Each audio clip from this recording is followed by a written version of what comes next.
So, how do we transform? How do we become the awesome, amazing women we know that we're capable of and really feel it in our heart and our spirit? I'm going to show you, Nikki and I are going to show you some ways to do that today and give you some good information about transformation in your life. Hi, I'm Dr. Cammy. Welcome to Dr. Cammy Goes Keto. I'm here with my wonderful friend Nikki, and we're going to talk today about transformation. So, we're going to give you some ideas about how you transform your life. And the first idea that we're going to give you is change the way you see. So, you need to have a new perspective if you're going to work on transformation. You have to think in different terms instead of telling yourself, I can't have sugar, you want to tell yourself, I don't need sugar. And you can't just tell it to yourself. You have to believe it. You have to come up with ideas that you're going to tell yourself that you really do believe. Like, for example, when I just recently gave up decaf coffee with my heavy whipping cream, which I love the heavy whipping cream, and the decaf coffee was just a vehicle to get it into my system. I told myself, I don't need the decaf coffee and the heavy whipping cream. And so for the first, I've only been doing this for a few weeks, but initially I just told myself I wasn't going to do that in the morning. And when I need to drink something warm, I have an herbal tea and I put goat milk in it. So you need to look at how you change the way that you see things, how you can have a new perspective on something. And, another example is the other day I was waiting for the elevator in my place, and I think I talked about this with Mike on my video with Mike, and it takes so long for this video to come 1 floor down, and I was getting frustrated and upset, and I thought, this is not a good way to be, so I changed my perspective and started thinking about my friend and how we had spent so much fun together so much, time together having fun, and so then I was just thinking about all the fun stuff I had just done with my friend, and then the elevator came real quick. So you need to change the way that you see and have a new perspective in order to transform. That's awesome. And the next one is tell the truth. So Ooh. we have to be honest with ourselves, right? And we have to have an honest, look at ourselves. So instead of saying, I am deprived, you can say, I have freedom. And Ooh, that's a good one. yeah, because, right, whenever somebody goes on a new food plan or a diet or, changing their lifestyle, that's the first thing that comes is I can't have this, I can't have that. Instead of, I'm going to have freedom because all of that stuff that doesn't serve me is gone, you know? So this requires honesty and asking, what am I really afraid of when I'm letting go of these things? And where am I blaming others instead of looking at myself? Am I blaming the foods and the diets and the, what I can't have instead of looking at myself and saying, why do I want to change? What's holding me back? And what what limiting beliefs are keeping me stuck? You know? Mm, Like for me personally, sometimes I'm like, what happens when I do lose all the weight? Am I going to be able to keep it off? You know, I doubt that I have faith in myself. And it's like, well, why wouldn't you be able to keep it off? If you keep doing what you do to lose it, you'll be able to keep it, right? Like it's no different or harder to be in maintenance than it is to be losing. So, yeah, yeah, and really, in reality, maintenance is the same thing as what you're doing now. yes. Yeah.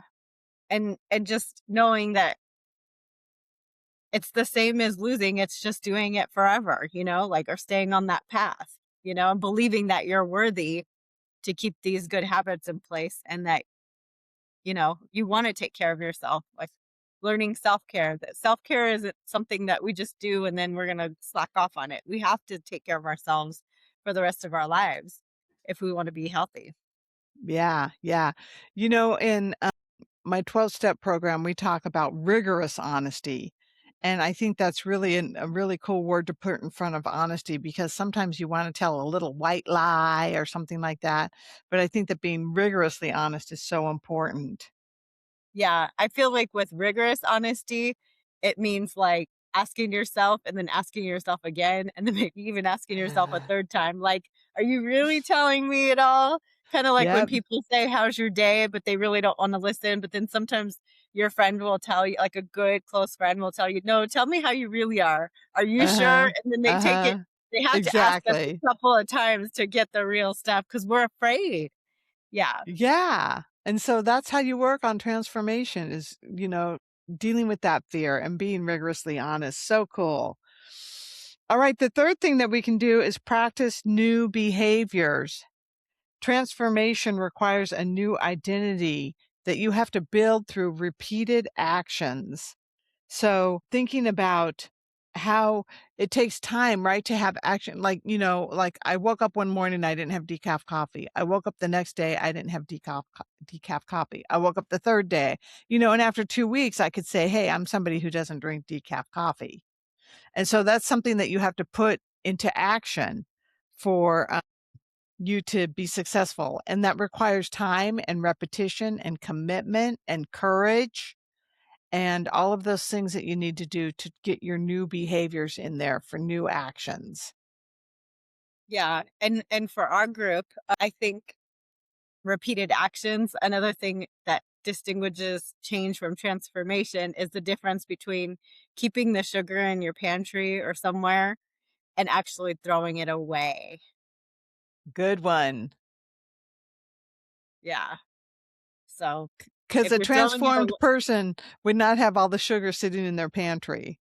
exactly. Yep. Yeah.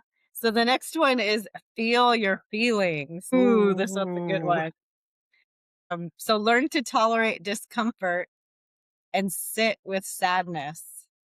Ooh. Experience fear without escaping from it, and process anger without acting out. And remember, feelings are survivable. Yeah, that's key. Boy, how many ti I ate my feelings away all the time. It was just to be constantly numb. And, when my son passed away, I just drowned myself in sugar for years because I had to kind of put those feelings up on the shelf because I was so busy working and raising my 2 remaining boys and getting a divorce and selling a house and getting audited by the IRS for 3 years in a row. I mean, it was just crazy what happened to me. And Yeah, so, yeah, I made sure I was good and numb and didn't have a lot of feelings coming up. And so now this is 20 years later, I'm processing feelings. It's very interesting. yeah. And don't you think all along we were always super feelers? I mean, I know that's a weird word, but I feel like people like us just feel more intensely than others. And so we kind of this step is especially important for, people like us who have a big heart and big feelings because we do need to not be afraid of them and feel like we have to stuff them because we feel more intensely than others. Exactly. Yeah, I have a term for that, HSP, highly Yes. sensitive person. Yeah, yeah. So that's the term, and a lot of addicts are HSPs Mhm. for And sure. we turn to our drug to put the world on mute or our feelings on mute. Yep. All right. So the next one is connect with something bigger than yourself. Stop trying to run everything. I think that's really important. A lot of us addicted people have control issues and feel like we want to be in control of everything that's going on out there and control the outcomes. That's a big one. And we really don't control the outcomes. We can just do what we do and hope for the best. And then whatever comes along, we need to accept and move on. And so instead of asking, how can I get what I want? What you want to ask is, how can I be useful to myself and to God and to others? And how can I serve?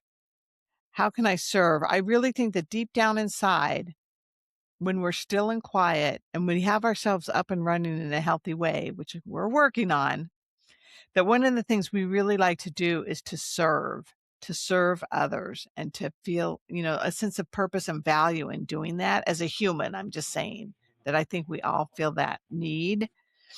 And so when you shift from self centeredness to service, that can produce profound transformation in your life.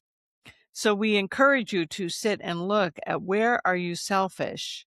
Where do you try to get what you want?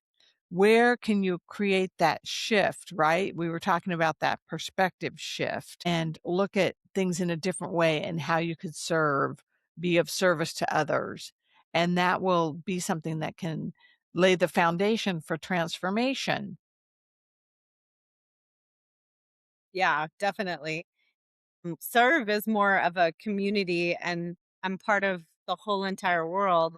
And what can I get is more like a self centered kind of, myopic kind of view, right? Yep, exactly. Very cool. So the next one is a big one: be willing to let go. The caterpillar needs to let go if he wants to become the butterfly, right? So transformation requires releasing something. And in recovery, we often need to release resentment, victimhood, self pity, perfectionism, control, and the Ooh. belief that food can solve emotional pain. Oh I my was like, god, what a my list. God, those, like What a every single list. thing. Yeah. So what a list. Yeah. But transformation requires releasing something. So, and I think we all have something to release. So it's just taking a look at those. What do I have to release? Is it resentments against people? Am I playing the victim, if I'm being really honest? Do I have self pity sitting on my pity pot? Am I too Mhm. perfectionist? Am I trying to be this thing that is unrealistic? Control. Do I think I have control? And then the belief that food can solve emotional pain. That's just huge, Kimmy. Yeah, yeah. So working on letting go, and for me, a lot of it, oftentimes it's let go and let God, but so I have a higher power that I am getting closer to, and that's been really helpful for me. So yeah, very good. Okay, so now we're gonna talk about a new identity. So, like, for me, like, specifically, here's some examples of my old identity and my emerging identity. So the old identity says, "I need food to comfort me." New identity, "I can handle discomfort." Old identity, "My past explains why I'm stuck." New identity, "My past shapes me but does not define me." Old identity, "I must control everything." As a surgeon in the operating room. New identity, "I can trust God one day at a time." Old identity, "I am trying not to eat sugar." New identity, "I am a woman who lives free from sugar." Old identity, "What am I missing?" New identity, "What am I being called to become?" So many people in recovery discover that transformation is less about adding something new and more about uncovering who they are already beneath the fear and the resentment and the compulsive eating. So, a question you might ask is, how do I work on transformation? How do I work on my new identity? How do the things that we just talked about? How do I gain a new perspective? How do I get more honest? How do I let go? How do I change the way I see? All of these examples that we've been giving you to try to work on transformation. This is such a fun video to do, Nikki. It's so fun. And I think the first step is getting help, because I think when you've been struggling with something like this, you can't solve it on your own. So you do need to join a fellowship or a community so that you can work on these things with brothers and sisters that are working on it too. So Right, and we have No Sugar Nation. I'll put the link in this video that you can go to No Sugar Nation. There's a wonderful community of people there, and you can sign up for Mike's 30-day Mike Collins, the sugar detox man. He's got a 30-day detox, sugar detox to get you started. There's coaches there that have individual coaching going on, and I'll put my website on the description of this video if you are looking for individual coaching to help you work on your transformation. All right, we hope you guys enjoyed this video. Go to No Sugar Nation on Nikki's shirt And become a butterfly. and become a butterfly. Get into Don't be your little afraid of the cocoon. butterfly. Take your time to develop and crystallize and go through your changes, and you can emerge a butterfly. Yes. All right. Thank you so much, Nikki. I appreciate you. I appreciate you too, my dear. All right, everybody. Take care. We'll see you next time.